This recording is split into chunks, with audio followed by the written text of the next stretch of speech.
And now, live from Isolation Station in Burbank, California, it's The Plague, week 55 of the Alison Rosen is Your New Best Friend show. Tonight, Alison welcomes her guests. She's a writer and creator of The Great North, who does everything she does only to impress you, John McEnroe. It's Wendy Molyneux. And he's a comedian and also whatever the opposite of a psychic is, so don't worry about his dreams and visions. They are meaningless. It's David Huntsberger. Tone Zone is here to shower so he can feel he accomplished something today.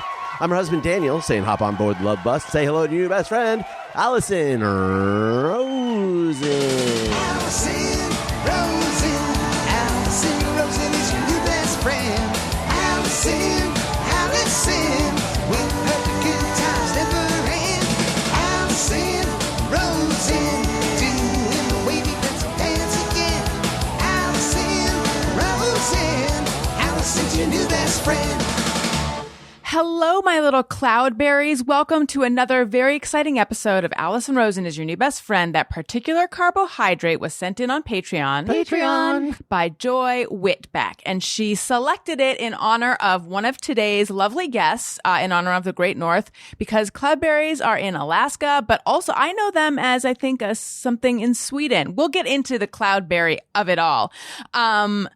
Very excited to welcome today's guests. Let me just first tell you about Patreon just a tiny bit. I think you should sign up for my Patreon, patreon.com/Alison Rosen. You can tell us what carbohydrates that I will call you on the Thursday show. You can submit questions for guests. You can listen to bonus episodes every week, almost every week, if I'm being honest, and Zoom parties and so much more. Patreon.com/Alison Rosen. Okay. Wendy Molyneux, hello and welcome. Hi, thanks. Welcome to your own podcast as well. I like to be welcomed to my own podcast. And then Dave Huntsberger. Hello. Your video disappeared. Yeah, last time we did a discussion about our images going out into the world, and lo and behold, the video of that very chat was shared across the entire internet, and I've decided to go videoless this time as an homage to last episode. Oh my God! Is this some kind of retribution? No. It's I just thought it was funny that we were like, I don't like having my image out there that much. I don't like, and then videos came out from the show. So this is just a joking thing to avoid my likeness being out in the world. I've got like sawdust in my hair. I don't feel all dazzled up like I would normally like to be, I curled my hair, and I recently pointed out on the episode with Danny Jollis, I pointed out to Tony, because now Tony's back on the Monday shows and we chat at the very beginning. It's just like old days. And I pay good money to get my hair straightened, and then I curled it. What kind of fuckery is that? All right, Dave, you do your little extended visual joke on an audio podcast. I get what you're saying. Here's the deal. When I gave my plug for Patreon at the top, I neglected to mention two things. One, you can sign up for an annual subscription, and you get 2 months free, 12 months for the price of 10. You can't afford not to. Yeah, unless you don't want to. But the other thing I forgot to mention was the big perk is that you get to watch these videos. So the Thursday show videos only go out to Patreon, except sometimes a fun promo will go for wide release across Instagram. And that's what you're talking about. That's what you saw. And I understand you felt that your soul was stolen. Cultures that believe in that take too much grief, but I really do feel like there's a reason a lot of artists long ago would paint one or two self-portraits. There's something that takes something from you doing that. And then now if you see people's profile on different social medias, if only their likeness is captured in every single one of their photos, that level of vanity to me oftentimes says they're having some difficulties with their soul also. They also, if they post something that's not their face, it's likely sort of a trite sort of quote about being real or something like that. So I think they struggle. sometimes they'll just post a photo of themselves looking chic with a trite quote. And that's to me just the ultimate. Yeah. I need to say hi to Tony, and then I need to find out from Wendy how you feel about Dave's new stance. I don't like it, but go on. I know. That was a tease for your further opinion. Okay. Oh my God. We should do yes, please or oh, please on Dave's stance to go video list. Tony Thaxton, welcome to the show. Hi, Allison. Thank you. I'll take it from here. David, what the hell are you doing? Thank you, Tony. Well, I mean, let's also do oh please about when especially if we're doing a discussion on photos going out into the world that we're not thrilled with. Let's do a thing of how do we feel about videos being shared where we didn't know it was. I thought it was just for these special Patreon people. This is fair. At the beginning, I think that I warned people. However, I've relaxed a little bit and I've stopped with the warnings when really I should have sought your agreeance.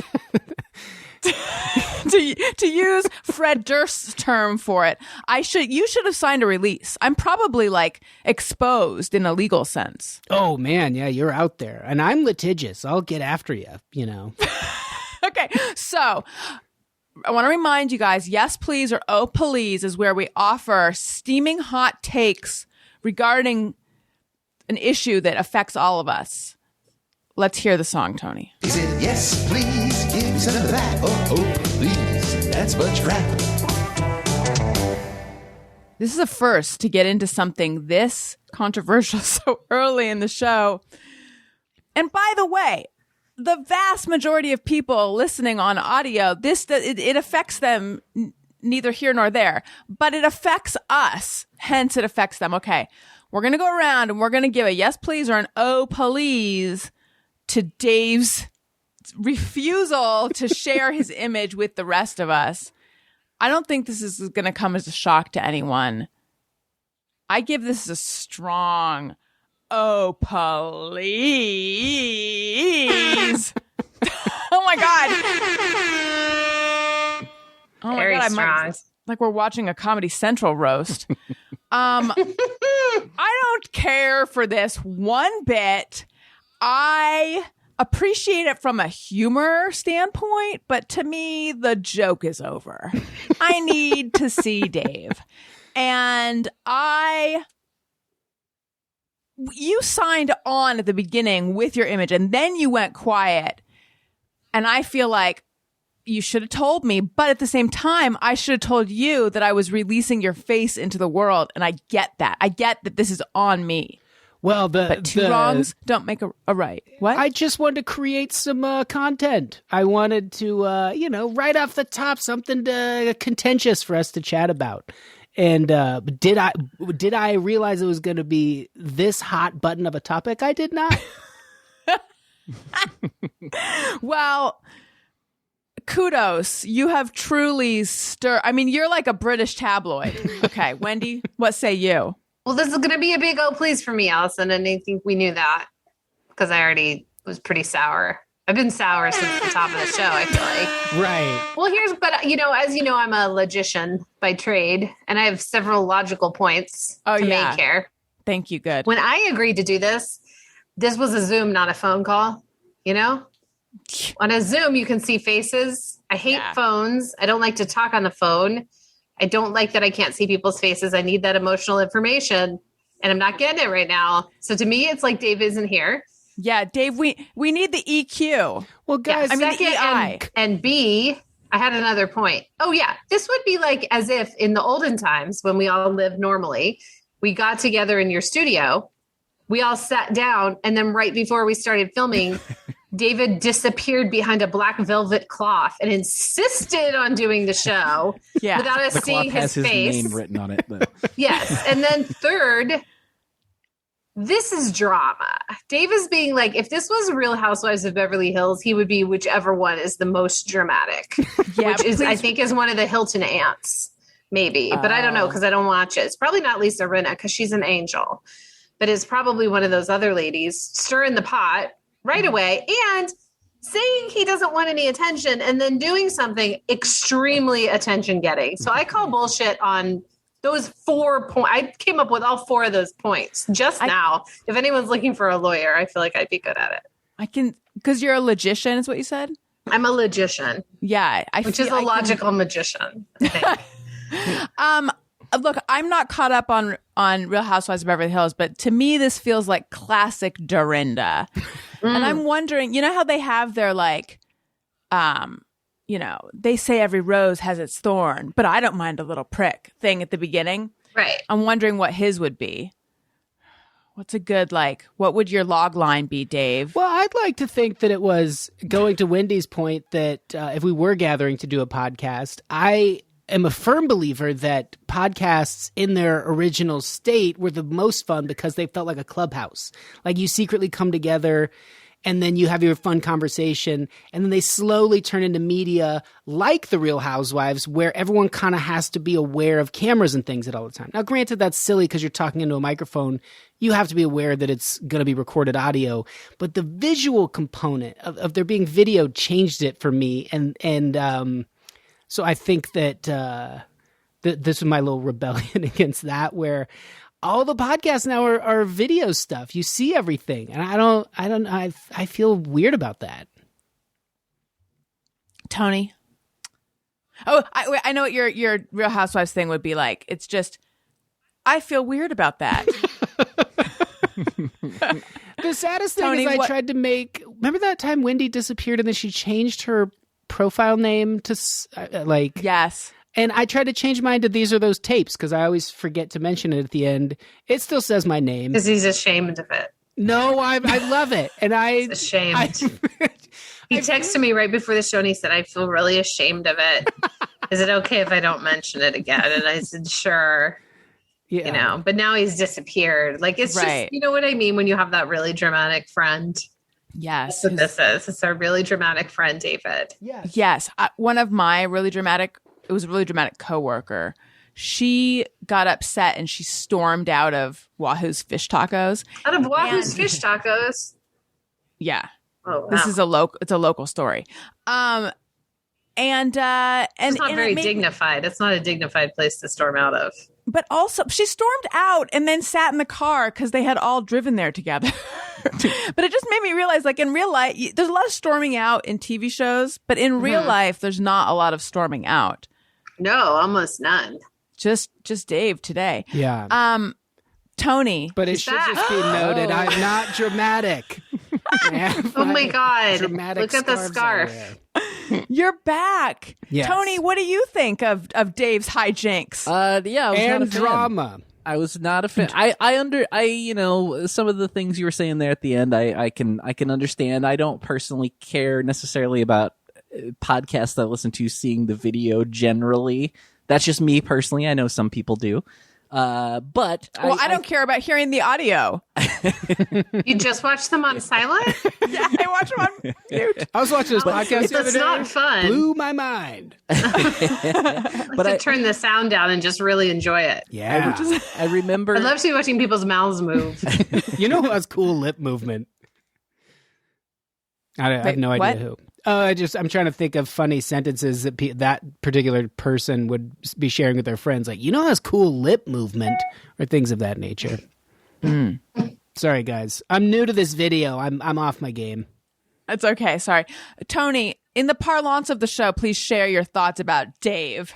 It's Dave's actions, not Dave. We like Dave. It's what he does that we don't care for. It's my incessant drama. The thought that came to mind with this particular scenario is I was thinking about stunt. Was thinking about being a kid and watching like TV shows or movies that would take place in the future, and they would have video calls, and it seemed so mind blowing as a kid, and like, you know, now it's a reality. We do it all the time, and like. There was never those shows and people are doing that and they have the capability for video and then it's just that person's name written on the screen. It's not very exciting. Come on. Who wants You're that? not using future technologies. Yeah. It's like you have a flying car and you're like, no, I'll drive it. And you knew what you were coming to today. You know what the deal is here. Oh, yeah, I did. Well, but that's the thing. Are we bullying Dave now? This is fun. That's fair. The tables have turned. Well, but I remember back in the old days when we were all recording in person. And Wendy, I thought you were going to say it's as if Dave decided to climb under the table and do his part from there. But Dave was uncomfortable with my periodically holding up my iPhone and shooting like 45 seconds of video then. So I do feel that I owe you a genuine apology. So I am sorry. I should have warned you that there's occasional promos happening. Not at all. I was just being a goof, and all the criticism is well warranted. I was just creating a thing.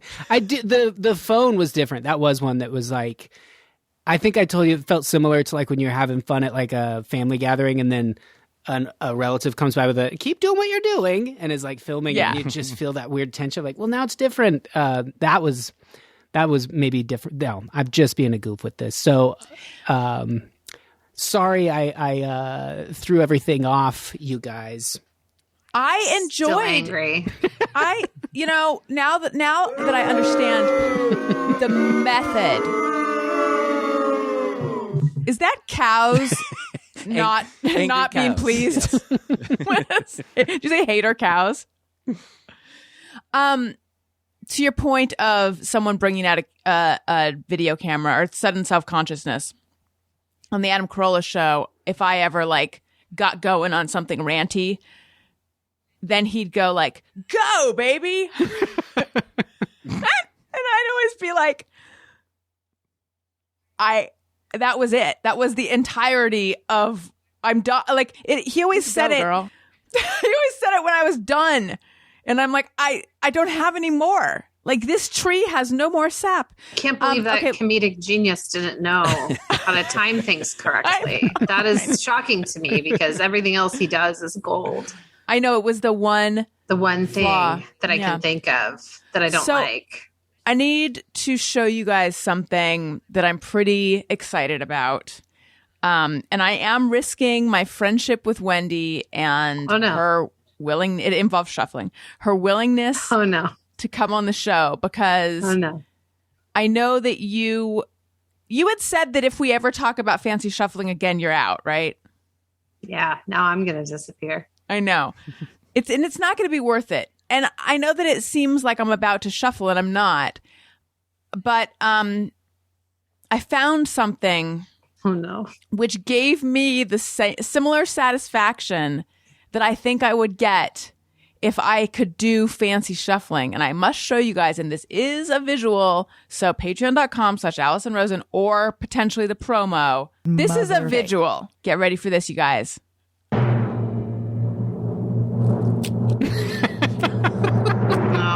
No. I have it in another color too. The only thing I like about this is how excited you are. It's the only part of it I like. Everything else is friendship ending. Similar thrill to shuffling, though, isn't it? No. This is an insult to shuffling. This is so insulting. Also, I mean, yes, in that I wouldn't like the shuffling either, but this makes shuffling look. This is just someone who has absolutely gone bonkers. Imagine going to a hardware store and someone picks up a spring, stretches it, lets it comes back, and is blown away. It's a plastic Slinky. And I'm just pulling it apart, but it goes so fast, and it's like, I don't know. It goes the same speed as your hand, so there's nothing magical whatsoever about what's happening. Do you know what this reminds me of? This reminds me of something. It's very sad, though. I'm going to tell you it's sad. It reminds me of my great-grandmother when she had very advanced Alzheimer's. And she said, "Wendy, come inside." Well, she didn't know my name. She thought I was a girl who cut her hair. But she told me to come inside. She wanted to show me something. And then she had a little wreath and she put it over a candle. And then she did it over and over and over again. Like it was a magic trick. And that's what I just saw again here today. Is someone who doesn't know that it's not a trick. She's not with us anymore. She is no longer. Rest in peace. Because she would get a kick out of this. She would love it. She would have loved it. She would have absolutely loved it. It was bonkers, Allison. I hope if you are able to use this for the Patreon, there is a slow-mo version that shows in the beginning you had this face that was sort of like, whoa, whoa, whoa, keep it together. As if it was going to be challenging. And I thought, oh, there's something more to it. She's got it looked like your fingers are going to slip off or something really precarious was going to unfold. And then it just was more Slinky. And how many Slinkies did we see there in that portion? Just two. I felt like there were more because of the excitement level you were showing. You were so excited that I thought we saw 5, 6, 7 Slinkies there. Well, the cool thing about these three Slinkies. Nope. Us asking you questions is like a morning talk show duo being duped, but having to go with it. And how many Slinkies? That's exactly what this is. Those how many were 3 Slinkies did we see there? You know. Well, see, your eyes fooled you because the yellow one, it's yellow and then it's light green and then it's green. Hence, when I stretch it out, it really feels like, multiple Slinkies. And then the purple one, it goes from like pink to magenta to purple. And they both have happy faces on them. Allison, have you been doing this alone? Yes. Alone to delight yourself? Yes. Allison, when, Allison? I'm so worried about you. I've been doing it in front of the mirror. And then I was like, I can't wait to show Wendy and Dave. No. If you had just clicked out a bunch of lead from a mechanical pencil and pushed it back in, I don't know which it would be more impressive. They're very similar. Oh, no. This is going to get those Patreon subscribers for you because they're going to wonder what happened here today. Yeah. Tony, remember at the beginning of the show before we started when I'm like, oh, wait, I left something in the house. I have to run in and get it. Oh, no. It was these guys. Oh, Allison. Wow. Ooh, this is cool, too. Look at this. Yeah, the two and cool are words that might not belong in that sentence. They are to describe for those who choose not to get a Patreon subscription. This is a thing that would be in your child's goodie bag at the end of a birthday party. I think it was. And that, yes, and that you would throw away. Thank God we have a number of them. But I will tell you, my mother-in-law is here right now, and she loves to clean. And I think I've shared before, at the beginning of my relationship with my husband, I felt I didn't love her coming into our life and like cleaning everything. And I just felt like, territorial over my space. But at this point, I'm like, yes, do everything you want to clean, anything you want to organize. I walked into the kitchen. Suddenly we have a spice rack. It is the perfect spice rack. She's taken over, but it is like 1,000 times better. But all the like plastic pieces of shit, toys that we had all about were not there. And I was like, oh no. Yeah. Where's my plastic Slinkies? Oh no. Because it's Dave and Wendy on the show today. But then thank God I found them in a bag with other similar size and type toys. So I was able to salvage this magic. Thank God, because this was a really beautiful trick. Yeah, it's really well done and mesmerizing and captivating and frankly mind-blowing. Mm-hmm. Can you imagine it?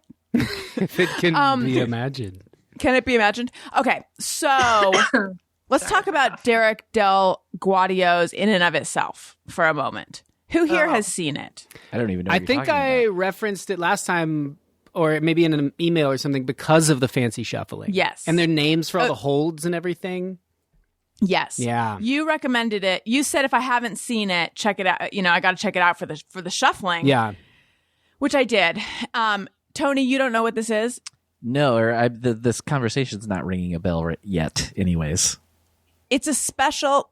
Well, we didn't talk about it. We haven't talked about it on the show. Okay. It was in an email. I thought that's what you were saying. So unless you've hacked my mainframe, and I don't even know what that is, but someone out there does. You have a mainframe computer, Alison? I do. It's it's a Coleco. Things are not going well for Alison late stage pandemic. She's purchased a mainframe computer and stands in front of the mirror doing Slinkies for hours on end. She's on the phone with tech support like, yeah, I type C:// / I got a hyphen in there. I hit run. Nothing's happening. I'm crazy. Nothing happened. Yeah, it runs on BASIC and also on DOS. These are computer terms that I know from a long time ago. Is that right? They're right. Yeah, the old school floppy disk. Yes. But then they switched to those little diskettes that they still called floppy disks. Yeah. Makes no sense. No. Okay, so Tony, this is a magic, but more than magic special on, I think it's on Hulu. And what you'll hear about it is the less you know about it, the better. People keep saying that. And it's trying to think how to describe it. It was really good. It is more than magic. There's almost like a psychological, sociological, spiritual component. It's not spiritual is the wrong word, but I don't know. It transcends magic. It's sounding vague. I feel like I maybe heard this talked about on another podcast. I'm sure you did because a lot of people are talking about it. If you listen to a podcast with like life coaches on it, I feel like it really appeals to them. I'm going to tell you I don't. But, more power to you if you do. I had to out myself on a text chain with friends who were all quite into it. And I had to say, guys, I watched it and I did not enjoy it at all. Even a little. Really? So, you a logical because you're a logical magician. Yeah, I'm a logician. But I don't generally care for I like to go to the Magic Castle, but I think it really is because I like to get drunk. I don't even get drunk that often, but if you're going to the Magic Castle, then you get drunk. That's just what's fun about it. Is like you go with like 4 friends and you have too much to drink. That's what's fun about the Magic Castle. To me, I do like some of the close-up magicians there. But in general, do not care for a magic show, have realized. So, because in some rooms of the Magic Castle, I feel quite trapped. Like if you have to sit in an audience or whatever, I'm like, oh no, get me out of here. Where's the wine? I don't now like I understand why you hate my Slinky art. That wasn't magic or art though, Alison. No, Excuse me, it is for the artist to define the art. Sometimes it is. But pulling apart a Slinky like this, wee. I don't think anyone. Hello, context. It's not just pulling apart a Slinky and saying wee.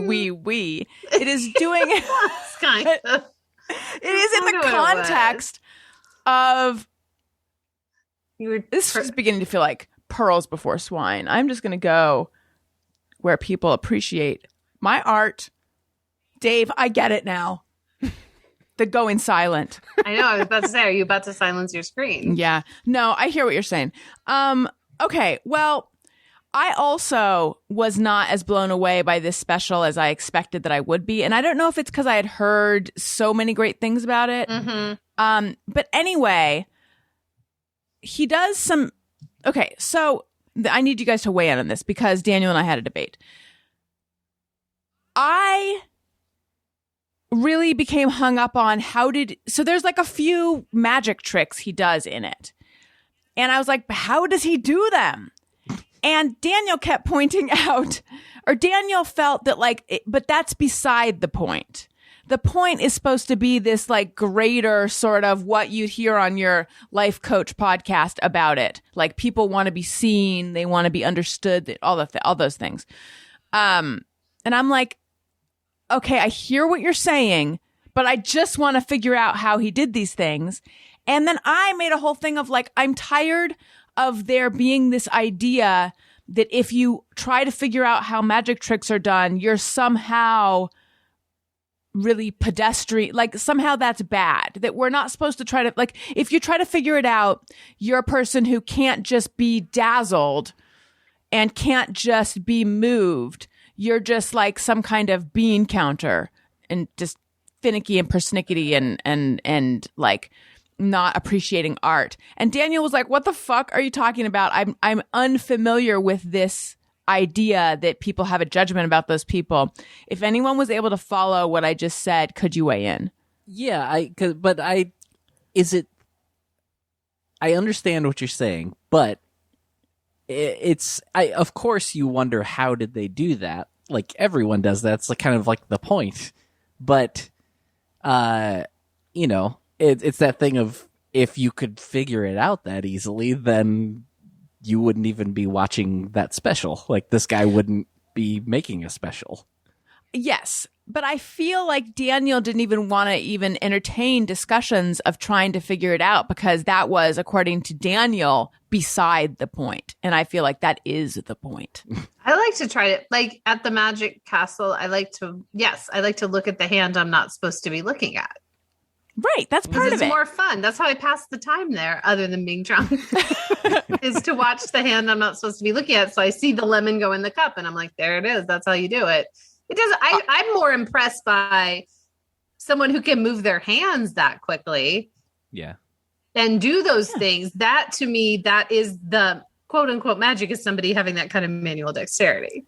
There is no actual, it's not like a unicorn came and like gave them a blessing and then they're actually magic. Do you think Daniel thinks that they're actually magic? Maybe. I don't know. I have a couple weigh-ins that might be of value. In one, I had the guy from the Skeptic's Guide to the Universe. So there are a few people that do that podcast. Cara Santa Maria is a friend of mine. Oh, She's I've heard really of her. great. And the guy who I interviewed, he's like a neuroscientist at Yale, very bright, and also a little too skeptical of some of my stuff. But Some of your stuff, like what? I saw Your a weird magic? thing Are in you the doing sky. Slinky stuff? I saw. Oh, do you do slinky work? I do doing some slink of work? my slinky stuff. I was showing him. He's a little skeptical. Like, yeah. I'm back. I have He's faced just right that. behind you. I've faced that too, Dave. I get it. When I was coming up with my original Slinky show, you'd be At the surprised. when you did your show at the Slinky Castle, Yeah. Yes. You'd be everybody's favorite surprised. Slinky-based entertainment venue in Los Angeles. It's fun. It's fun to go there and just get drunk and just lose focus on the fact that how does a slinky work? I can't. You just got to zone out. You have to Zone get out. really drunk at the Slinky Yeah. Chateau. Magic Castle, you only have to be a little drunk. Slinky Chateau, you have to be fucking blackout. You gotta watch the Then slinkies you're and just drink the impressed drinkies. Anyone can move their hands. Yeah, watch the Slinkies and drink the drinkies. Drink the drinkies. That's what As they Tony say. said. That's, yeah, Tony remembers the saying. Which is amazing because you only heard it when you were blackout drunk. Yeah, that's That's Tony's the magic. of that the is the slinky. magic of that. Yeah, when Tony sends you like a gif of like a Slinky going down the stairs, you know you're in for a big night over at the Slinky Chateau with Tony. They called him Slinky Chateau for a while because he was a regular. Yeah. He would go almost every night and get blackout and watch people do slink work. Sorry. I'm trying to move past that part of my life. I thought they called him Tony No. Slinkston. No, they called him. Well, they also called him Slinky Chateau. Oh, so right. Yeah. I guess he had a couple different names over there. The guy moves and shakes the chateau. Basically, Yeah. the guy behind all the scenes over there. I don't know anyone Yeah. that's been there that wasn't recruited by Tony. Now that I think of it, Yeah. Look, again, this is it was a dark time in my life. We don't need to focus on it. We can just move. We can move on. A lot of people had a lot of fun there, Tony. So don't be too hard. yeah, I don't think it was a dark time. We're all living it up, and then bars are about to close, and you're like, chateau? And then I remember being there, and everyone kind of squinting and like, am I seeing what I think I'm seeing? But it was fun. Yeah, and that's what matters. What you were right? seeing was just one person going like this. So that's Yeah, now like that I think Alison about did. there was like there was something written on the slinky. I don't recall. It was, but that was. But it was going so fast. It was amazing. Yeah, that was really great. It was like a cat. I don't know. It was A happy face, probably. Oh, it could have been a happy face. yeah. Yeah, it's pretty common in the Yeah. slinky world. But the skeptic guy was saying that the magic world is there when it comes to people that are I can speak with the dead or I see ghosts or whatever. They're among the first to kind of head that off because they deal in that. They deal in bullshitting people, so they can very quickly sniff out like the trick they are using to do it. And which I like because I think we do associate the magic crowd with being like I'm a wizard of sorts, which is fun to think of. But I think really they are more like tacticians. Is that right? No, tacticians. Logicians? What am I saying? Technicians. Technicians of those like the things. Fancy dance. They're fancy dance, like Wendy was talking about, with their good with their hands. And then when I did the junk show, we had magic all the time, but it was usually for the magicians to work on stuff. So it was really fun to see them build a trick. And there's this whole cool, like in the whole entertainment structure. I think magicians are the coolest because like if they miss a set, they'll replace themselves automatically with someone else. There's like a very old-timey show business element to magicians. And another is like they really respect this weird sort of honor among thieves where you can't steal someone's trick. And if you get called out for doing it, it's bad news. But the moment someone dies, everyone kind of jockeys for position. Like, who's taking that? Who's taking... I didn't know that. Yeah. So like they'll have these conventions and things to go like, oh, so-and-so's doing Rumbalooski's Devil in the Closet, but they've twisted it. Now it's in the shoe. And then they'll build it from the shoe. And so like, as I was watching that thing, I was thinking of my friend Derek Hughes, like, oh, he has some similar stuff. And sure enough, in the thank yous, he's listed. And I was like, it makes total, they all work together. They all, like any magic show, there's like 30 magicians who all helped do the kind of technical aspects of it. So whatever that's Well, worth. I was hoping to find some kind of subreddit that included all of them on it so that I could figure out how he did these tricks. Never. Even when they did that show, a magician, the masked magician, it still didn't sway it. It's not like we all walk around now going like, I know how they do that one. No one remembers, even though they had a whole show dedicated to showing how all the tricks are done. The magicians, they're pretty tight-lipped. Even if you get a few drinks in them and you're pretty good buddies, like, come on, how'd you do that? They've never told me one trick, jerks. I've always wondered how you I just said if come we up watched with it together. Oh, go ahead, Tony. I'm Oh, so no, sorry. no. All I was going to say was... Was that the hater cows again? What? The hater cows? I didn't hit anything. You're probably hearing the leaf blower outside of my house. Oh, man, it really quite loud. did. It sounded like an Om chant from cows. Yeah. Sorry, guys. It's so That's okay. loud. I only heard it for 1 second. I didn't Yeah. hear it after that. That was It weird. was Oh, almost okay. polite It's not leaf too loud in the blowing. background. No. Yeah. I bet if no. we watched it together, Allison, we could figure out a lot of those tricks. I feel like we should, but then I feel Let's do like it. When this these- stupid pandemic is over, we'll watch it together and we'll blow the lid off that special. let's do it. I feel like people look down their nose though at people who try to figure out magic tricks. Only Daniel maybe looks down Is- his nose. So are you guys unaware of this phenomenon of people feeling like you shouldn't try to figure out how a trick is done? Like, is this something, because Daniel thinks this doesn't exist, but I think this does exist. That there's a phenomenon of people who don't like it when people try to figure out magic. Yes. I'm sure there's some people who don't like it. I don't know But if it's it's not- a phenomenon. Yeah, that might be a strong word. Yeah. An epidemic? Like, TikTok is a phenomenon. People Well- telling people not to figure out magic tricks is like one person in your life, like an uncle. So Pete Holmes has a bit about the person in the audience at a magic show who's like, it's magnets, it's fake, they're doing it with magnets. And like, why can't you just take in the magic? And so Daniel thinks that I'm basing this entirely off of Pete Holmes and it doesn't exist in society at large, which might be true. I do somewhat have that thought of like, if people start being like, how did they do that? If it goes beyond how did they do that, I kind of Like they're looking on Reddit. Yeah, I kind of then am just Googling. like, it's what they do. That's why they're professionals and we're in the audience. It's like, I don't know. It's of course we're all wondering. I'm still wondering how Alison did that Slinky work. I'll never tell. You can get me Yeah. drunk and I'll never tell. No matter how blackout you get. Nope. My grandfather Never say a used to, he was fascinated with giving us little wooden boxes. I probably had like 10 of them. And I still have a few that were impossible to open. So he just give you this thing and be like, good luck. And then after a few hours, someone would pout or like start trying to like tear it open, and he'd bring over some instructions or show you. And there was always some sort of like hidden thing you'd have to slide, or you push two places at the same time and apply this weird pressure that would bend something. And I feel like magic's the same way. Like if you focus on it long enough and hard enough, you will eventually get it open. But most people just kind of go like, oh, I'm sure it can open. I don't need to know how. I'm sure it just can open. But I don't know that there should be like a Judgment of us. Yeah. I think it's just a preference. Did you enjoy these gifts from your grandfather? I did, yeah. And I like the few that I still have, if I have nothing valuable to like a thief, but maybe I'll have some cash from time to time. I will put it in there in a very visible place in my home. Like, good luck, friend.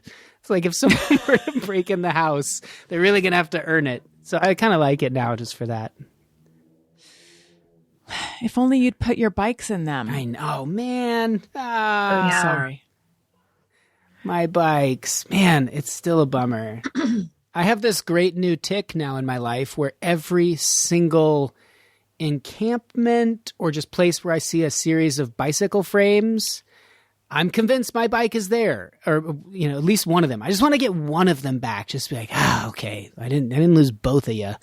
I hope that goes away at some point because it's really pretty frustrating to be like whipping my head around, like I think that was my bike, constantly. Yeah, ugh, obnoxious. Wendy, do you remember while I was at Pomona? I was with some I wrote friends. everything down you ever did. So if I can't remember it, I'll get my book. Okay, good. Check the minutes. Okay. Senior year, I was with some friends and we went to a gas station in Pomona. We went to Pomona College in Claremont, but we were actually finish this story for you. I know exactly what you're going to say. Tell me. The man with a knife approached you? With a meat cleaver. A meat And he cleaver. held up my friend and stole his wallet. I remember. Was it and David? Who was it? David? Is that who got held up? Andrew. Right. Yeah. And it left me with I was so traumatized by it. I was pretty much afraid of everything afterwards. For a long time, definitely afraid of gas stations, but for a while I was convinced that so the guy threw my friend up against the car, had a meat cleaver in his hand, took the wallet, or I don't remember. I didn't know the wallet thing was happening, but he's just like, give me your money. And then I made eye contact with him, and he had, in my memory, like crazy reddish, like drugged out eyes. And I was like, oh shit, he's going to come in the car and, kill us with this meat cleaver. But instead he didn't. He took off. But I was convinced that he was about to kill us. But I did make eye contact with him. And so after that, I was so convinced and I remember being at like Mount Baldy Lodge, watching a band play, if bands played at Mount Baldy Lodge.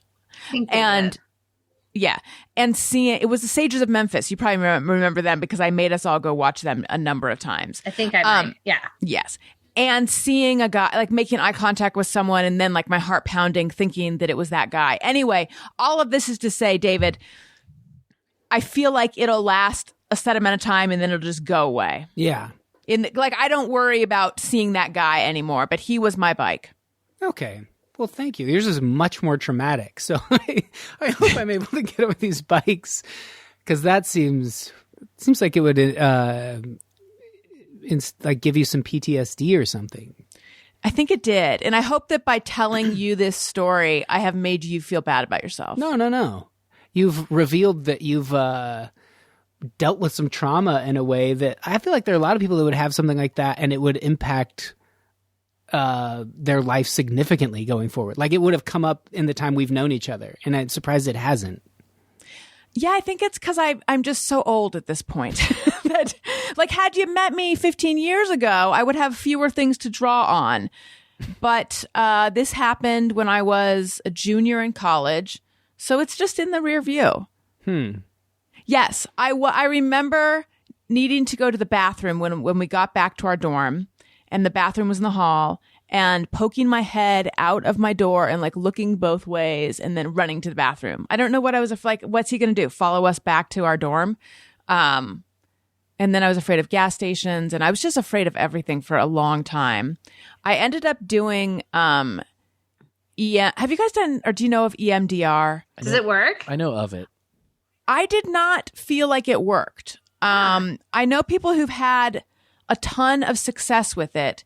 My experience at the time was like, I don't know that this helped. That being said, as Dave pointed out, I had never brought this up. So maybe it just took a long time to work. I don't know. I think I did EMDR in like the very, very early days of EMDR. Mm-hmm. I've always found for me, just regular talk therapy helps. I don't know, but listen, you guys, I want to tell you about a podcast. It's Ask Rana with Rana and Brian Safi, Rana. Oh my God, I'm forgetting. I'm forgetting her. Ronna Glickman. I love the people who do this podcast. I love this podcast. I like to think they love me. We've decided to do like a little cross promo, which makes me so happy because I love them so much. If you haven't listened to Ask Ronna with Ronna and Brian, listen to it. I've been on it. What do you do when your boyfriend's mother is poisoning you or when your Airbnb host dies? How do you tell your cousin her husband is on Tinder during the pandemic or make a perfect cup of coffee? Ask Ronna and Brian. Every Tuesday, Ronna Glickman and Brian Safi of Throwing Shade /Attitudes fame bring you a fresh advice podcast straight from the carriage house in Marblehead, Massachusetts with all the answers to life's problems, big and small. Ask Ronna with Ronna and Brian. And so they and a special guest, and again, I was that special guest, and I hope they'll have me back soon, take questions and give thoughtful, hilarious, and heartfelt advice.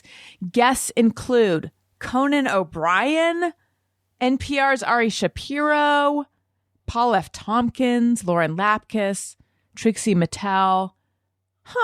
They didn't list me on their guests include list to make of that. New episodes every Tuesday. Ask Ronna with Ronna and Brian every Tuesday. Subscribe wherever you get your podcasts. Also, I want to tell you guys about something that has been invaluable while we've all been at home. Wendy, this is something your kids might like. KiwiCo. I don't know if you guys are familiar with KiwiCo. I've talked about them before.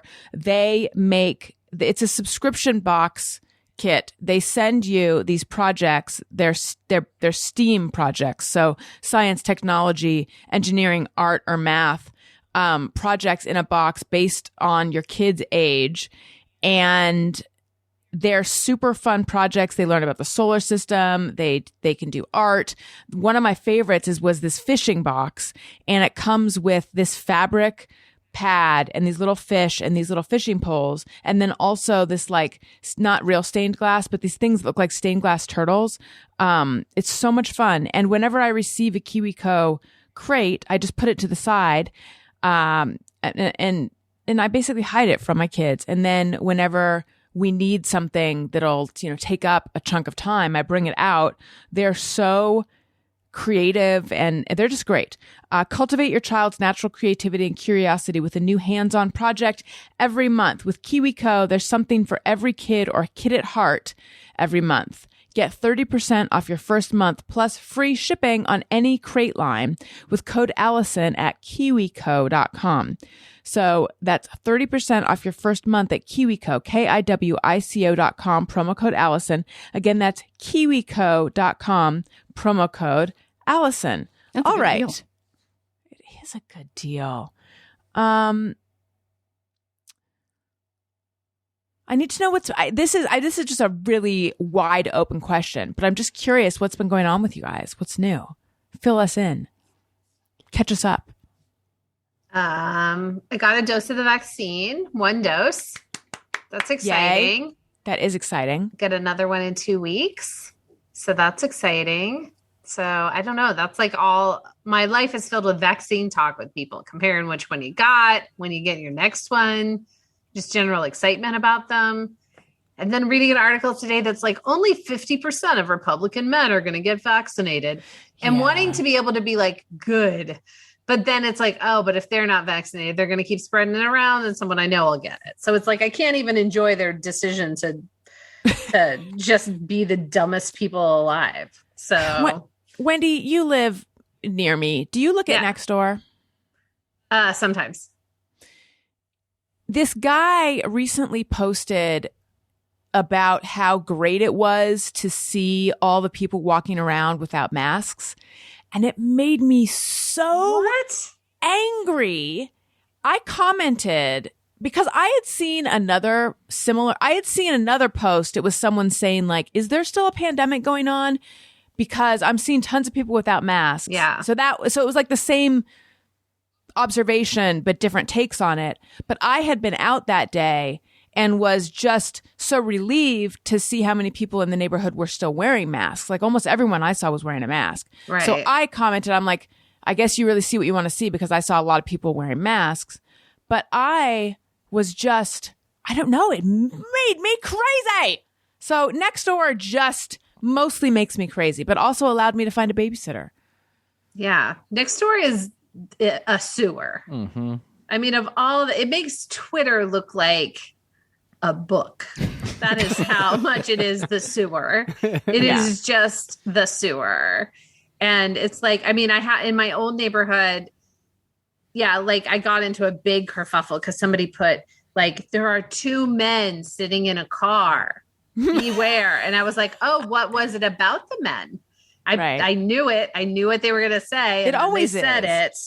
You know, it had to do with the color of their skin. And then I was like, you know, got into a massive fight with the person on next door. And I was just like, and then they turned out to be a Hollywood fancy who I tracked down. And I was like, haha, if I ever meet them in real life, they wound up saying some absolutely bonkers shit. And so were they behind the scenes fancies or front of the camera fancies? They're behind the scenes fancies. Oh, very fancy behind the scenes. A man.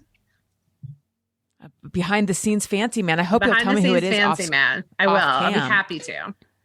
But so it's a sewer next door but I used to like to prank people on there. And whenever anybody put up what's that sound, I used to be like, I'm so sorry I farted. And I would put that up there. And then like some people would be like, that's funny. And then inevitably there would be someone who was like, you know, this isn't a place for this kind of stuff and get mad at me. Like, I was like, what do you mean it's not a place for this? It's just racism. Like I can't do my innocent little fart arounds. I have to be racist. It is the most racist site on the internet, except for maybe like Stormfront or something that's intentionally racist. Right. Like it is just, it's next Stormfront. It is just one tier below Stormfront.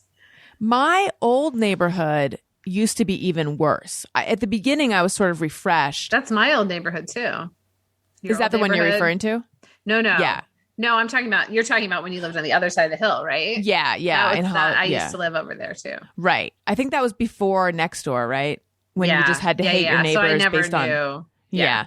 That one was worse. That would be like what you're talking about with like, you know, man on bike, description, dark complexion. Right. Like. Right. Dave, what about you? Do you hate your neighbors? We hate our neighborhood, and I feel like the pandemic has exacerbated certain things within it. Our intersect. I mean, there have been massive traffic accidents in the same intersection. One plowed through the front door of the little local store we walk over to. It's like a little mom and pop neighborhood grocery store. The type of thing where you think like, oh, if I lived in a neighborhood, would there be a store? And it's that. It's like baskets of fruit and stuff. And it's a true mix of like all of society there. And it's great. And so like when it happened, everyone heard it. And then we all came out just like looking, you could just feel the whole neighborhood come out like, no, not our store. And now it's just boarded up and they just had to spray paint on the side, like go around to the back. But I'm friends with the meat guy there, and I practice speaking Spanish, and he practices speaking English. And so we have these conversations about like what's happening. And he said this 16-year-old kid was standing in the store or standing outside, walking on the sidewalk, the car that they love to blow through stop signs here. And so that car got hit, and it just moved it over 8 feet, but still going at the same speed, you know, in the direction it was heading, hit the kid before the car itself. No. And he flew into like the bananas, popped up, and was 100% fine. Oh, wow. Unbelievable.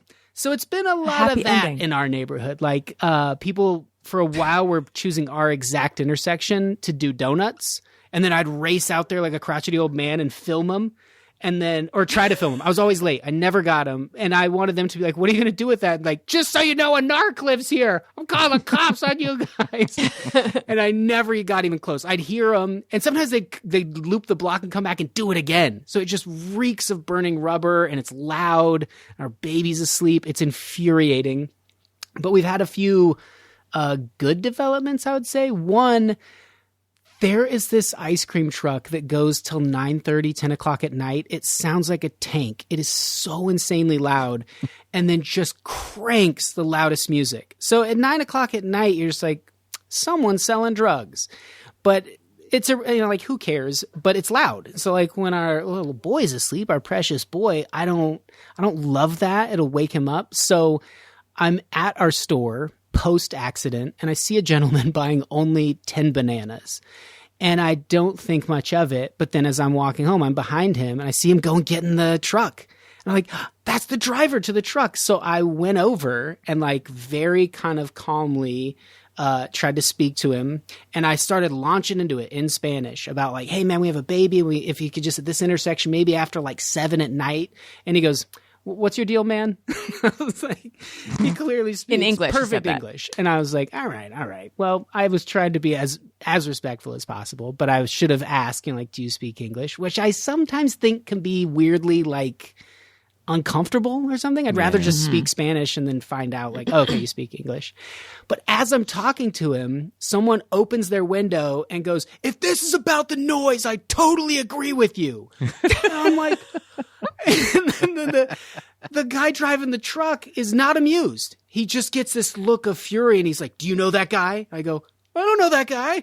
And then he goes up to his radio and revs it, turns it to like 11 of the music. Oh my God. And then I'm like, this guy's a dick. Oh God, he's terrorizing our neighborhood. He at his core is a dick.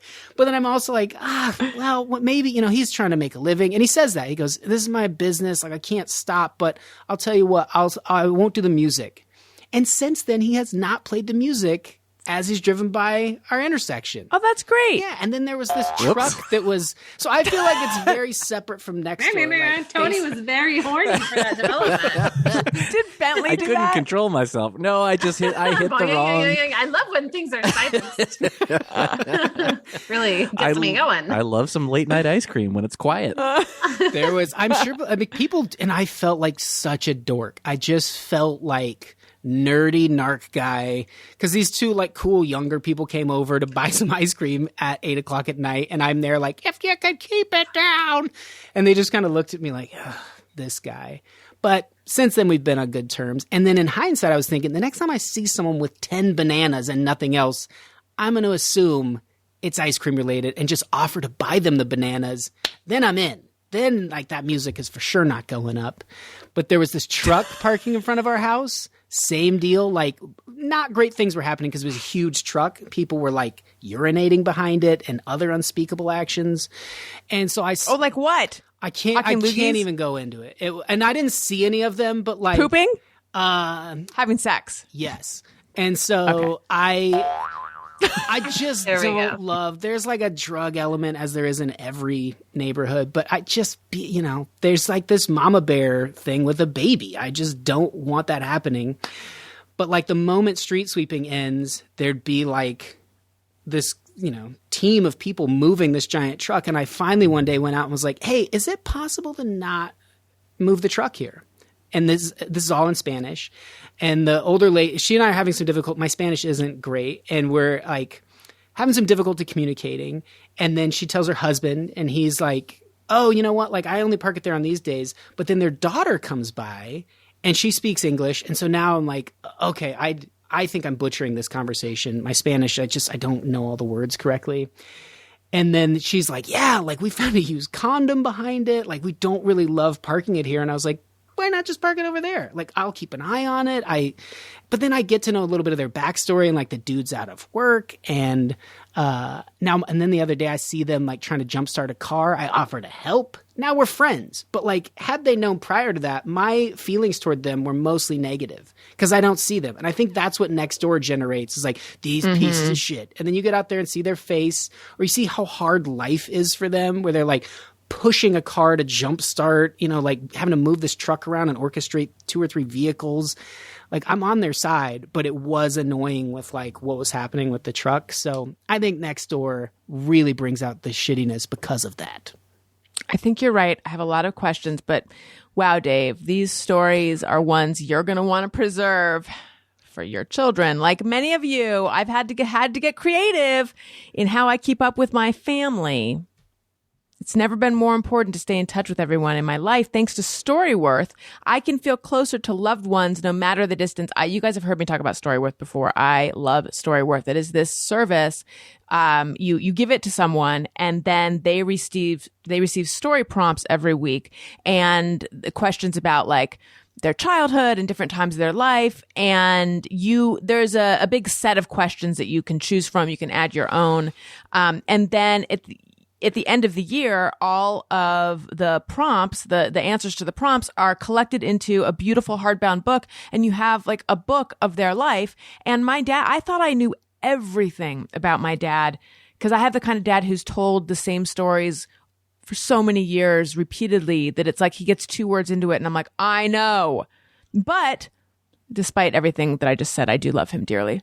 But I discovered all this stuff I never knew about him via Storyworth. So it's like that. And it's like, I'm so excited to be able to show my kids this book when they get older. Dave will want to fill his Storyworth with stories of the bananas and the ice cream truck and the unsavory things behind the truck. Give your loved ones the gift of spending time together wherever you live with Storyworth. Get started right away with no shipping required by going to storyworth.com/bestfriend. You'll get $10 off your first purchase. That's storyworth.com/bestfriend for $10 off. Again, storyworth.com/bestfriend. Okay, Dave, my question, when you were talking about hearing the ice cream truck, you said, oh, someone's selling drugs. I'm confused about the relationship between the ice cream truck and drugs and also the 10 bananas. Are the bananas for... Go ahead. Yeah, I think the bananas were to blend up for some sort of smoothie-esque thing or something like that. Oh, I didn't know that ice cream trucks make stuff on the truck. He probably offers a banana split as well. And then it's pretty sweet to have these local stores you can pop into, so you don't really have to, maybe he goes to like the major chain stores as well, but like these are pretty quick to get in and out of. Mm-hmm. And then the drugs thing was just like, it's just so weird. Like who's prompting kids to run out in the street at 9:00 at night? It's totally dark. It's for adults, but you just associate the ice cream truck with being a kid. You hear it, you're like, can we get some ice cream? But in my neighborhood, it's mostly adults going out there. It's just that disconnect of like, shouldn't that be illegal to like, you're luring kids to this thing at 9:00 at 9 p.m. Yeah. I just hope that since you said that next time you see someone buying 10 bananas, you're going to assume it's ice cream related and buy it for them. I hope that if I am buying 10 bananas at a store, someone comes up to me and is like, can I buy these for you for your ice cream truck? I'll be like, sure. Here's why I wouldn't be for my truck, my ice cream truck. Like sleuths or private eyes will pick up on stuff. And I feel like normally I'm pretty good. I walked right by his idling truck on the way in and I made note of it. Like I was just sitting there and it's blaring the music right by that apartment building. Little did they know he's not even in it. He's doing no business. He just left the music on so they know he was there. But my mind, if I weren't thinking like, I'm sick of this guy, if I were thinking logically, like Wendy, noted logician. Like a noted certified logician, I would have said, okay, the truck's here. And that way, when I saw the bananas, I would have instantly made the connection like, this dude's buying bananas for banana splits. But I just didn't at the time. I just didn't, guys. I was thinking about banana splits recently. I was thinking, it's weird that is like a deluxe, or it was a deluxe treat. Yeah. I mean, I've probably had one twice in my life, I'm not a banana hater. I'm not like those cows that appeared earlier. But I don't get how the addition of two halves of a banana run along ice cream makes it that much better. Well, it's because in olden times, almost anything was considered to be of greater value if it was presented in a banana. So like you would get a lot of just even money exchanges. If you were going to pay for something, you would slice open a banana and then hold it in your hands like this with the money arrayed in the banana. Inside the banana. A lot of people or like if you were giving a open jewel. bananas. Do you cut open your bananas? No, I'm saying the banana split is a banana that's sliced down the middle. So what you would do is cut the banana down the middle and open it and then place the money inside to go take it to the mayor for the bribe. Yeah. So that's how it started, Alison, is people used to present all manner of things. The Declaration of Independence, after it was signed, was placed carefully in a sliced open banana. Do they hollow it out? Banana. Do you want the out shell of the banana to still be there? And if you think about peel? a banana, Are you talking about the peel? no, guys. What do you mean the banana shell? You know how it has I feel that like textural. Something has gone wrong here. I've taken the peel off. I've thrown it, and now I have just the Hope someone banana. doesn't fall. And this is The banana does not have a shell, David. What do you call that little membrane? A lobster. Would you mean that like that webbing Just that, like that runs? The banana does not have an outside that's notably different from its exoskeleton. inside. So how did they present the Declaration of Independence within it? No, open faced. You cut the banana open just like a banana okay. split. You're slicing it down the middle. You're opening it like in a banana split, and then you place the item of value. So Alison was wondering where banana splits came from, and that's where they derive from. Is almost anything of value was placed. That was a common thing. Like, so that you didn't put it in your dirty hands. You'd open a banana, slice it in the middle, one half on each hand, and then place the item of value in between both the banana and your hands. The peel's just out of there. Yeah, you wouldn't give someone the peel. That was considered rude. Really? I feel like you could make it look very elegant with the peel, folded around and things, a lot of frills. Maybe you could, but I mean, these were early days for, people. They didn't know how to do all the cool stuff. What was it now with your modern hands? I guess that's true. I'm thinking with a simple knife, which I'm assuming was around at the Declaration of Independence, they could get a little fancy with the peel. There was one knife. There was one knife usually per town, and the man who had it was known as the knife boy. But the knife boy, it would seem like, would be near Banana Central, where they kind of welcomed in shipments from various the knife boy locations. could live almost anywhere in town, David. Really? Yeah, it depends on how the knife boy liked to live. I feel like you want to know where your knife boy is in case you need that knife. Well, you know where he is, but I'm just saying he didn't necessarily live by where the bananas arrived.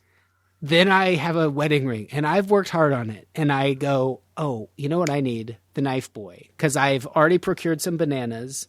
Yeah. I got to go find him. He could be anywhere. No, I'm saying he has a house, but you said the knife boy lives near the banana depot. I feel like not true. He could live out in the woods. How big is this town, and why don't they live right? Different sized towns. There were different sized towns back in the day, David. They weren't. They don't have one knife boy. That's insane.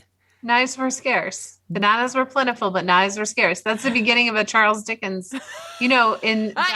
In his in one of his books. No, it's not. Those are the first two sentences. No, knives were scarce and bananas were plentiful, but the knives were scarce. That's the first line of Charles Dickens' book, The Prairie Seeker. He did not write The Prairie Seeker. Mm-hmm. Yeah, it's not a work. He did. We took a class on it. Book set in America. The Prairie Seeker, and that was the opening line. The bananas were plenty, but the knives were scarce. And he goes through all the everything I'm telling you guys is straight out of the pages of that book. When I read that book, I could all but smell the bananas. Well, he's a noted fiction author, and so my question, going back to the essence of a banana, and it's without its peel or shell, for lack of a better term, why a knife? Can't you really just separate a banana with virtually any? Like a stick would probably do it. Why summon the knife boy? I mean, it's disrespectful, but to the person you're presenting it to. Yeah, because it was a formal gesture when you gave them the thing inside the cut of a banana. They'd welcome. Oh, it's a wedding ring, and then they'd give you that look of like, and you go, do that before you ask. I summoned the knife boy, and they'd go. Oh, well, they can tell. Yes. They're not an idiot.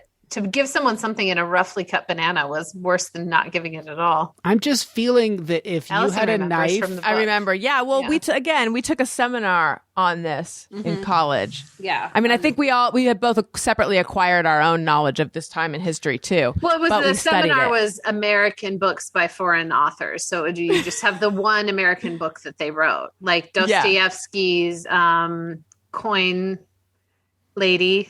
He wrote Coin Lady? That was his, and that is. And where does that take place in the United States? Montana. Coin City, Montana. Coin Lady lived in Coin City, Montana, and Dostoevsky had traveled here. No, he wrote it based on his imagination. Yeah. Oh, interesting. There was a Coin Lady. She was from Coin City. That's from that.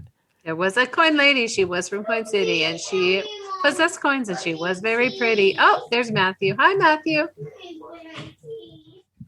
He wants me to help him brush his teeth. Oh, Was the request. oh. Do you Yeah. need to go? No, it's okay. He'll figure it out. He knows how to Okay. brush his teeth. He just likes me to do it for him. That's He's very 4. sweet.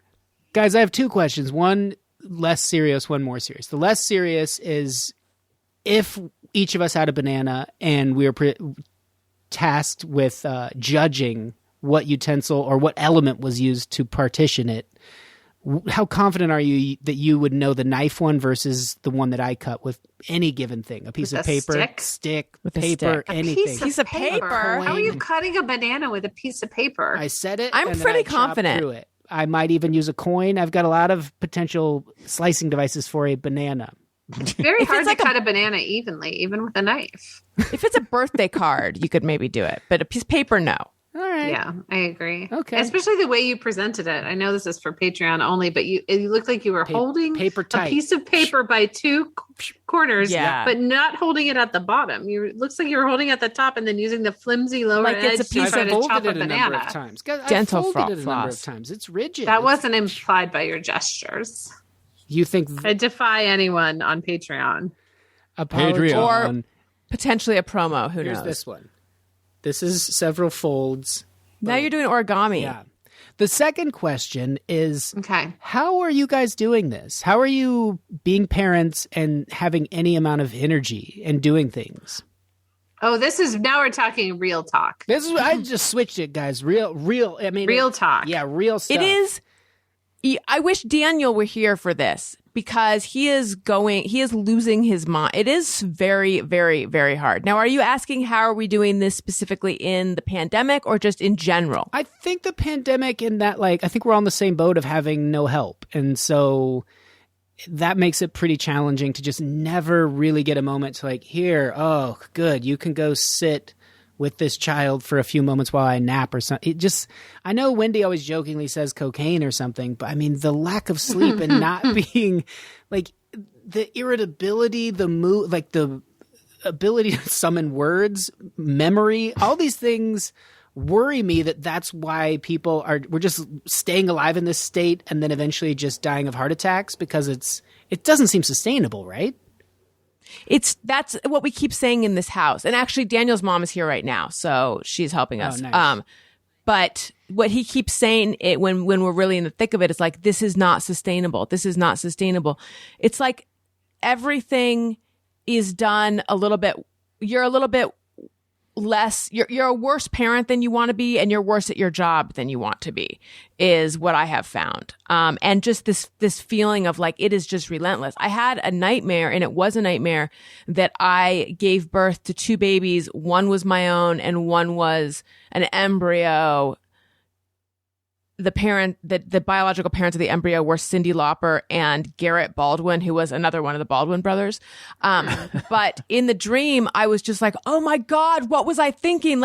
Now 2 babies, we can't take care of 2 babies. We're not going to get sleep. We don't even have help. And then I woke up and I was oh, thank God, that was just a dream. And then I fell back asleep into the dream.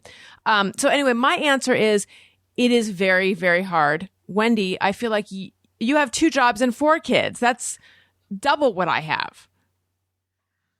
Yeah, I mean, I don't know. I guess it isn't sustainable and we won't have to sustain it, I guess, is my hope. I think I don't mean this in a braggy way. I think what has helped us is that we have enough money to buy takeout food and things for the kids to help entertain them. What I'm really feeling for is people who are in our situation. And I think there are a lot of people who are also having an economic hardship this year. And so I feel like I can go, okay, this sucks, but we're able to have, we don't go anywhere, but we moved during the pandemic. We live in a slightly large, and again, I don't mean this in a braggy way. I mean it in a way of, I think in my mind, I can just go, well, I mean, this is paradise compared to, maybe if you're also truly not knowing where food is coming from this year or whatever, so I think it's kind of kept us mentally able to cope or whatever, of just it is not sustainable time wise and busyness wise and stuff like that.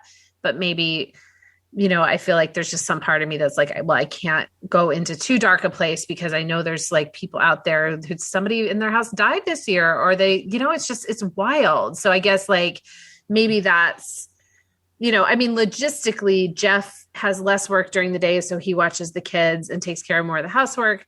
I have to be online all day. So I think it's harder on Jeff than on me because he's doing more of I think those tasks are more boring. They're rewarding, but I do think you sort of go like, I need a break from this. Whereas like work is like grown up stuff where I don't have to like, physically carry a baby around the house all day and stuff like that. So, but I think you're right. Like you do. And I didn't mean that in any way of like, and this is my secret. I just mean that like, I just can see it's like, this year has been insane, for everyone. And like, I guess I just think we'll be out of it relatively soon with the vaccines. And so we have to like just get through these last few months and then back to regular life, hopefully, for those of us who've been lucky enough, knock wood, to not lose somebody. So it's just, I don't know. That was a long rambling answer that added up to absolutely nothing. So good for me. I don't have any.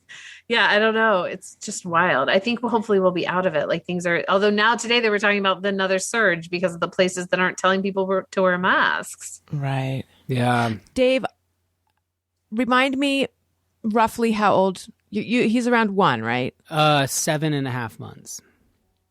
Oh. That just shows that's not at all he's the getting same. there though. It's getting close. there. You're on the other side of 6 months. Yeah, he's standing up. I rounded up. Yeah. Close to 1. I think it gets, for me, it has got, and I think this is the reason that it was just an utter fucking nightmare to have 2 infants all of a sudden, in my dream. That was a nightmare. It gets easier as they get older. Like you're still very much in the thick of having a baby.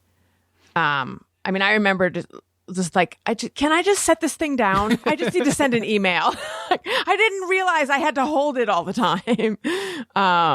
So I do think it just gets easier the more and more they become self-sufficient.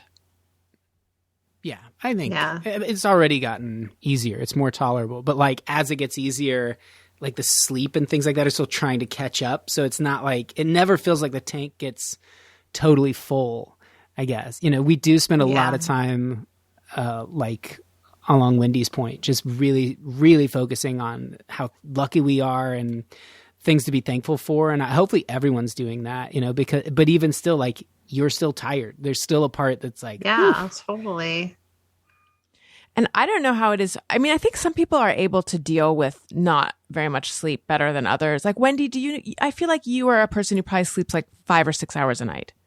No, I try to sleep from like 11 to 6:30, I guess. So, we're lucky that now everyone sleeps through the night. I think that makes a big difference when I've gone literally a decade of getting up once a night. That now that that's not my life anymore. So I can appreciate that I sleep through, even though it's not as many. I love to sleep. I love it. I love it. My least favorite part about being a parent is easily getting up early. Easily. I like almost everything. I hate to get up early. So that's like my, Jeff and I just switch off days. One of us gets up every other day. So it's just, that stuff. But I also think like maybe the reason I'm not like no longer going bonkers is just I'm numb to this situation now. Do you know what I mean? Like there's a certain numbness of like, well, we're here. I don't know what to do other than just hopefully everyone will take the vaccine except for 50% of Republican men. It was kind of helpful this morning to be in like that state of just like, well, it just is this, and getting up. And I very calmly was like, as I was kind of getting ready to pick him up, it was just like, just keep in mind, dude, I'm happy to get up and pick you up. But like later in life, when you're maybe at a sporting event and you have to push me in there and I'm like drooling because I had a stroke, this really is likely the reason. So just keep this in mind. I'm happy to do this now, but there's also that off chance of like a less fun experience when you're playing youth sports. And that just, you think he got it? I'd like to think he's savvy and like maybe he's picking up on some energy of like, all right, man, I'll tone it down. You're right. This is a little extreme.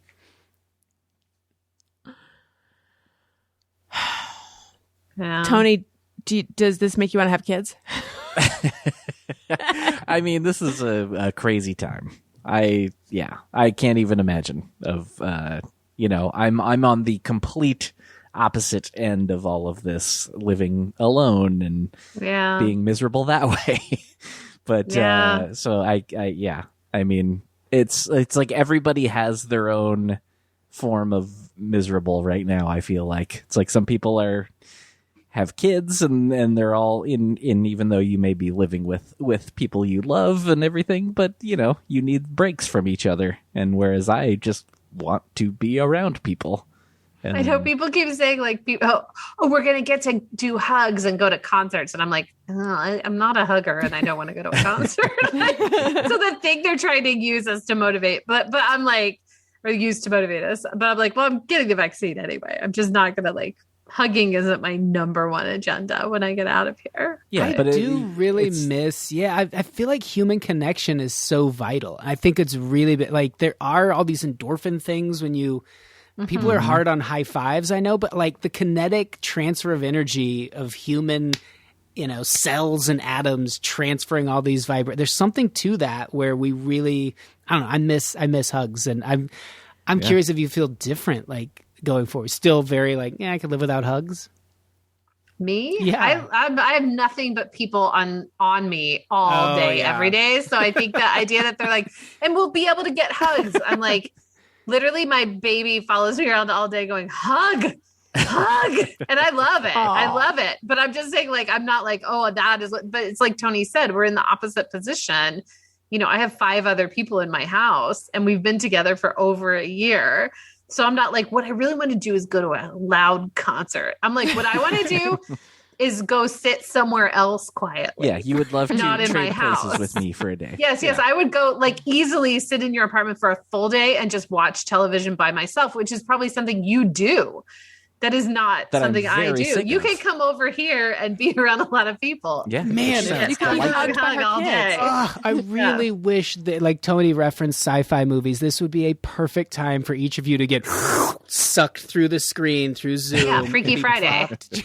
But you're still easily yourselves. body switch. Not body switch. You're just yourselves, but you're just in each other's houses, still totally socially distanced, still quarantined, but just looking around like, okay. Yeah. I feel like Tony and Jeff would have more in common potentially than me and Jeff. This could be a match made in heaven. Sign me up.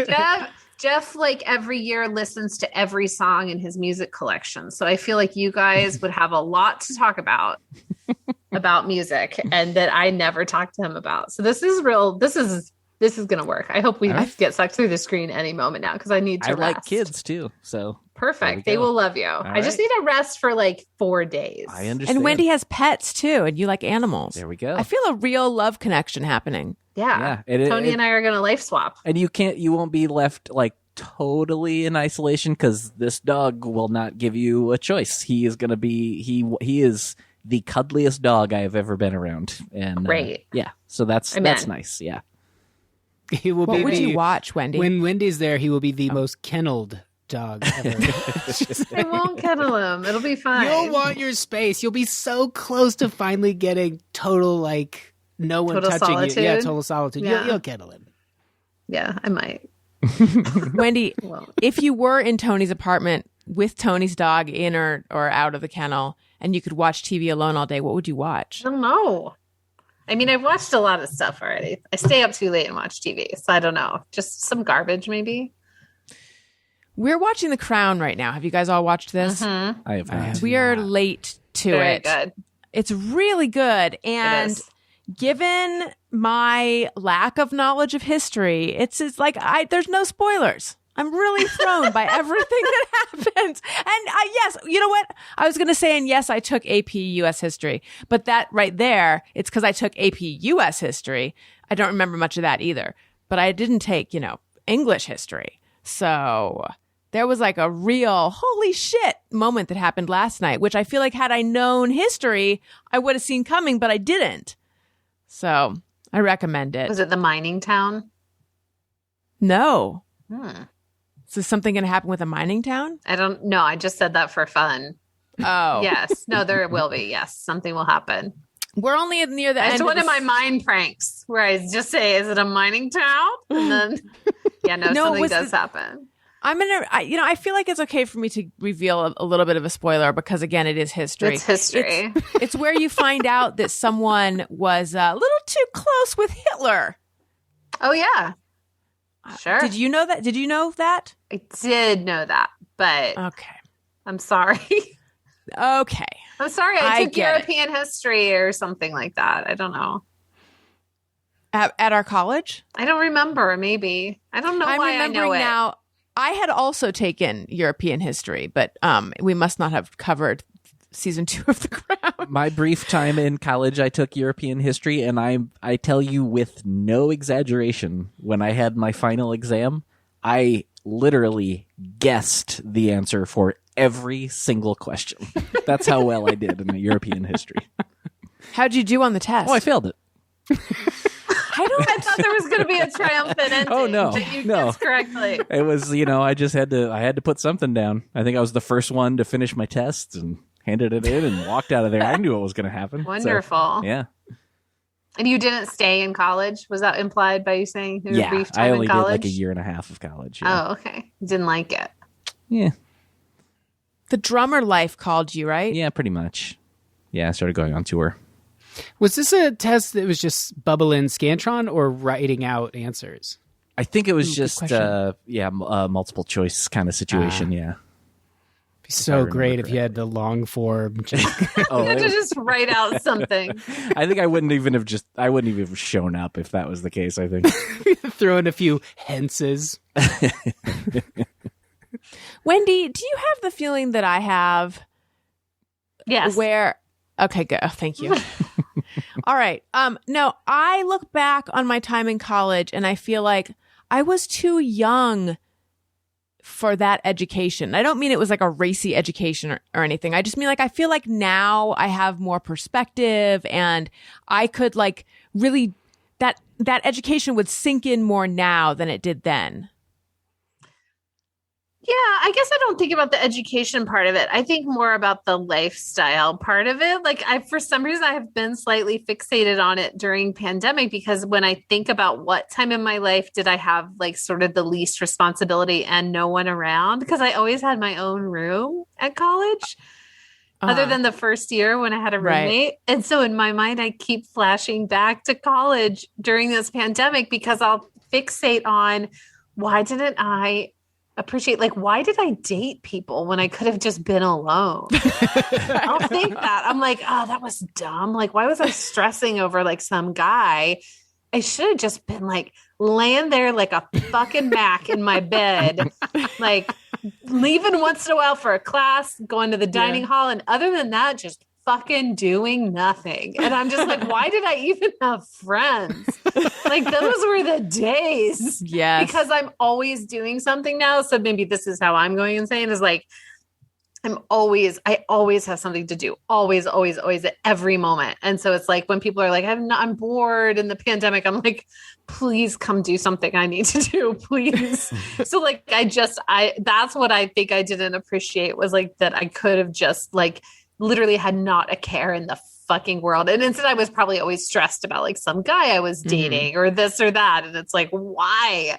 Who cares? Just lay in your bed, college students.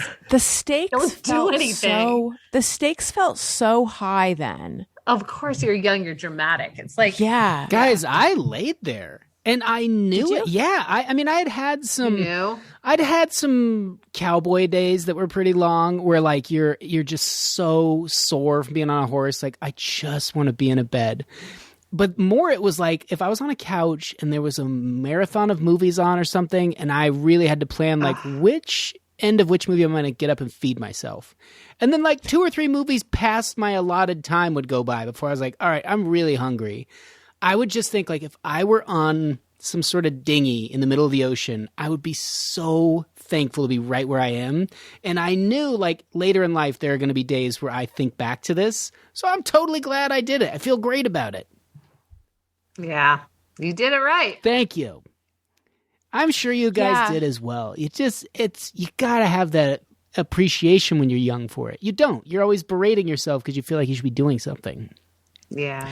I found myself Googling critical theory because I'm like, what is critical theory? What were all those classes that I took? Those classes that I took about the history of splitting bananas and Dostoevsky's American novel Coin Lady.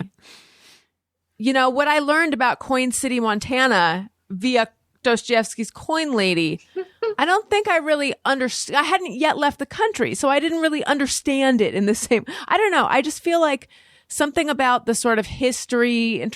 I don't even know the terms. I used a lot of big terms back then for interdisciplinary things, and I don't think I really got it then because I barely get it now. Maybe I just feel dumb. I don't know. You're not dumb. But yeah, the Slinkies say otherwise. Yeah, well, we've all done some dumb stuff at the Slinky Chateau. It's what unites us all. I don't think you're dumb. You're just, yeah.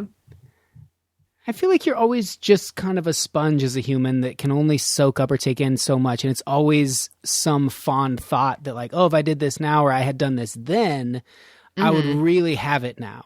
But like in college, I studied partial second order differential equations. That's even hard to say now. And I could just scribble them down. Someone could show me one and I could just start doing derivations and work it out. What is that, calculus or physics or what is that? It's calculus, but like as in Good Will Hunting where they're doing like the stick lines and stuff, it's like a couple notches before that where like you kind of just everything's dx in respect to dr, etc. It's kind of weird. The symbols are bizarre. And I remember writing it down and being like, this makes so much sense to me right now. And I'll bet later in life, I won't be able to just like look back on this and immediately solve it. And there's no question now. And I think that when you're thinking, oh, if I just learned this, if I got my education now, you would probably know it for just as long. And then in 10 years, you'd be like, I don't remember any of that shit. I think if you do chemistry every day, then you get to act like you don't understand covalent bonds. Well, geez, you took it in 9th grade. It's asinine. It just passes through us. Like we keep it as long as it's relatively useful, I think. Right. Like, how they say that like every X amount of years, all your cells have turned over. So you're literally a different person. That's what they always say. Yeah. I think maybe that's what happens with knowledge. Mm-hmm. You just shed it. Yeah.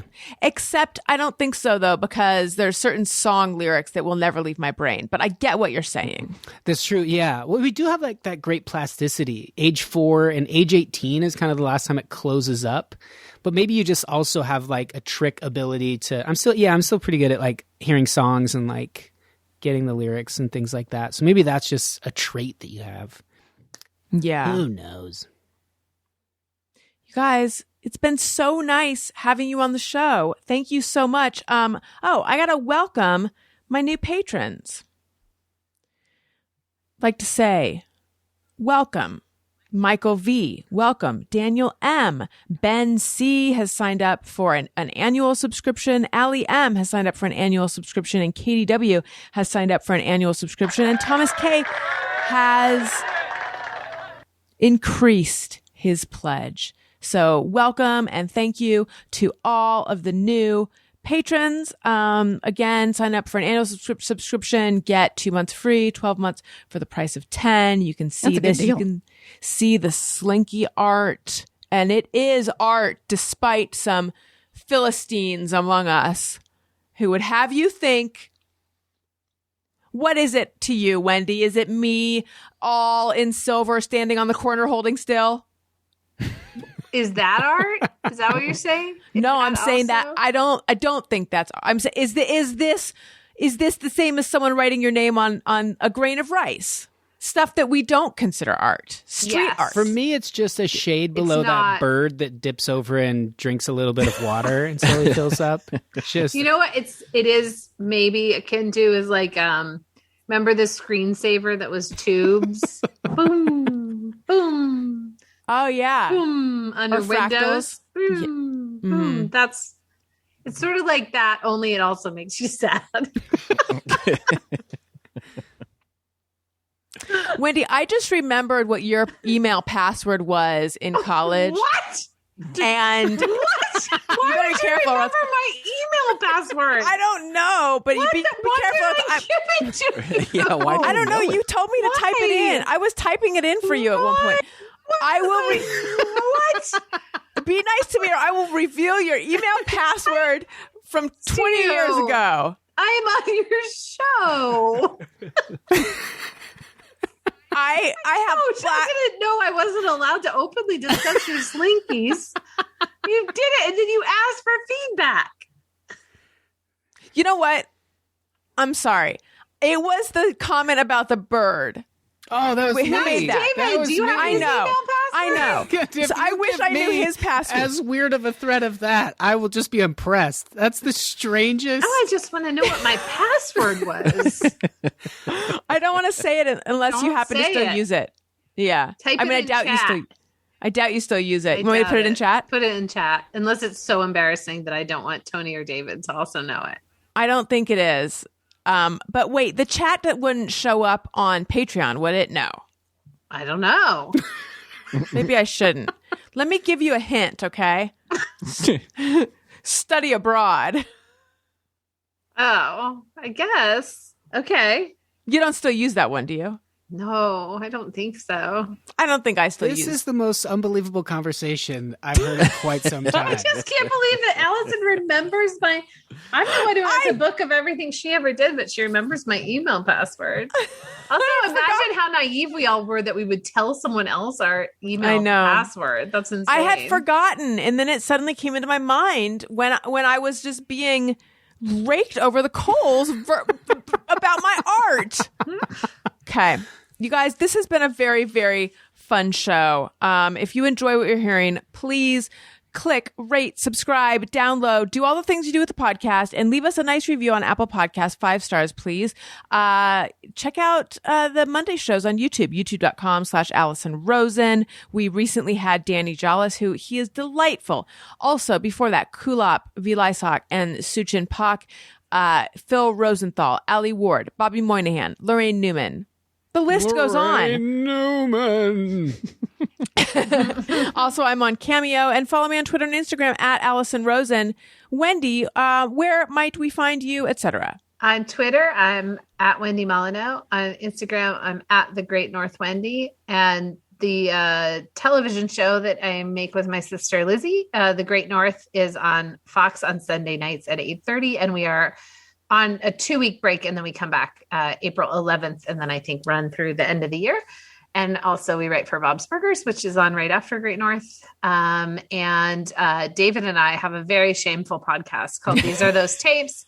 I think there's like 14 episodes or something online. I can't remember how many, right. but you can listen to that. It's just kind of a silly improv podcast that we do. And I think those are all the places to discover more me, if for some godforsaken reason that appeals to you. David? Thank you, Wendy. I slightly disagree. I feel like it's a more hard-hitting podcast that we do called These Are Those Tapes, but listen, see what you think. I think it's more of a serious kind of examination of life as we know it. But, you know, people have it's a subjective view after the fact. That's what people come away with. And I'm guessing if anyone on this show has said that you were unfamiliar with sparked anything, you have a device in your hand, you've probably already looked them or they or whoever up. And so by searching David Huntsberger, you can find links to all that stuff. But These Are Those Tapes being the main one. And we're not ashamed of it, nor have we ever been. Some of us aren't. None of us are ashamed of it. We think it's great, and it's okay. Not ashamed. Just gonna leave with not ashamed. Now, do you want to throw to Tony? Oh, and if you are looking to name a child, and you're looking for the coolest name there is, I have one for you just ahead of me as I'm speaking. It's coming up in about 3 seconds, and it is Tony Thaxton. Thank you, Dave. Yes, please name the middle name of your child, Thaxton, please. And I'm at Tony Thaxton on Twitter and Instagram, and my podcast, Bizarre Albums, every Tuesday. If you're listening to this episode the day it comes out, 1 week from today, April 8th, Don't Stop or We'll Die, band I play drums in with Paul Rust and Michael Cassidy. We are doing a live stream show on Twitch. Time TBA, so keep an eye on all my social media for that. But that's about it for now, I think. Awesome. Thank you guys so much. Listeners, thank you for listening. You matter. I love you. Goodbye. Hey, do you know about the Alison Rosen Show?